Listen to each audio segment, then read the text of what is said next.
ওকে ওকে। আপনারা জানেন ছাত্রছাত্রী ও জনতার আন্দোলনের ফসল 2024-এর এক বিজয়। আমরা 71 দেখিনি, আমরা আন্দোলন দেখিনি, কিন্তু ইতিহাসের সেরা আন্দোলন দেখেছি স্বৈরাচারী শেখ হাসিনার পতনে।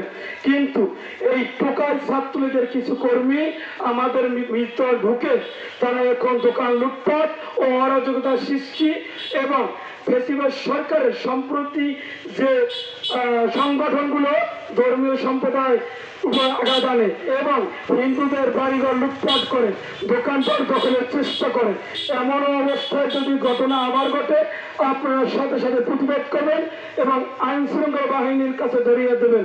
বাংলাদেশ জাতীয় দল বিএনপি বদ্ধপরিকর এদেশের জানমাল রক্ষাতে এবং দেশের মানুষের পাশে দাঁড়াতে। যদি এমন অবস্থা হয় আপনারা